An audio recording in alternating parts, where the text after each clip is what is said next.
भैया आज वो महारानी महलों में बैठी हुई रो रही है। संतान की याद में वो मैया विलाप कर रही है, आंखों से आंसू बहा रही है। और इधर राजा जेवर सिंह जैसे ही घर में पहुंचे, जैसे ही राजा ने रानी को रोते हुए देखा, तब वो राजा अपनी रानी से पूछने लगे, महारानी क्या बात है, तुम्हारी आंखों से आंसू बह रहे, तुम रो रही हो? तो वो मैया रोते हुए अपने पति से बोली, महाराज तुम तो सारे दिन राज दरबार में रहते हो, तुम्हारा दरबार में समय व्यतीत हो जाता है, तुम्हें घर की कोई चिंता नहीं है। तो राजा कहने लगे, महारानी घर में ऐसी कौन सी कमी है, घर में कौन सी परेशानी है जो हमें घर की चिंता करनी चाहिए? तो वो रानी अपने पति से बोली, सुनो महाराज, तुम्हें नहीं मालूम है घर में कितनी बड़ी परेशानी है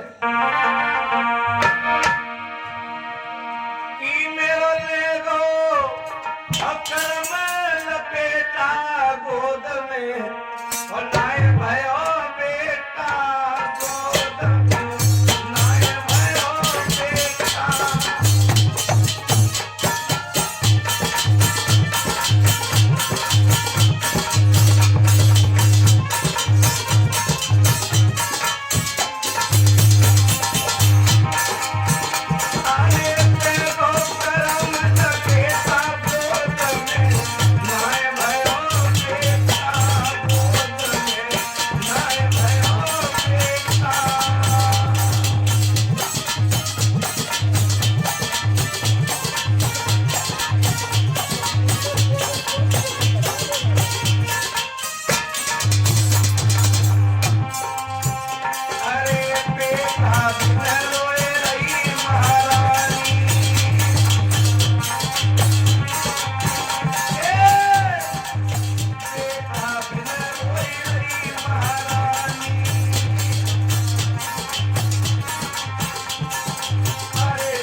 आज वो महारानी महलों में बैठी हुई रो रही है, आंखों से आंसू बहा रही है, महलों में बैठी हुई सोच रही है, भगवान हमने ऐसे कौन से पाप करे हैं जो हमारे घर में कोई संतान नहीं है। प्रभु ने ऐसे कौन से पापों की सजा हमें दी है जो संतान का सुख हमें नसीब नहीं हुआ है।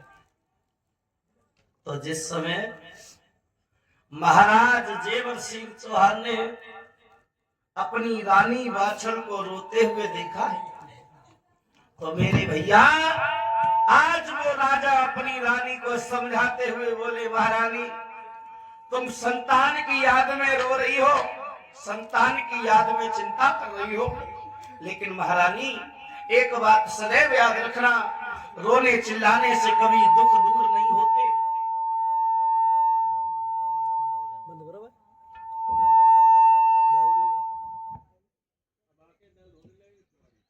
राजा अपनी रानी को समझाते हुए बोले, महारानी रोने चिल्लाने से कभी दुख दूर नहीं होते।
रोने चिल्लाने से कभी दुख दूर नहीं होते।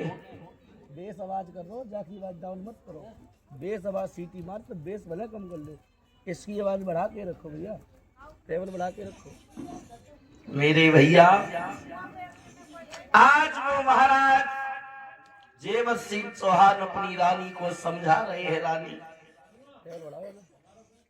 रोने चिल्लाने से कुछ नहीं होता है। एक बात याद रखना रानी, कि प्रेम जिसको है अपने प्रभु से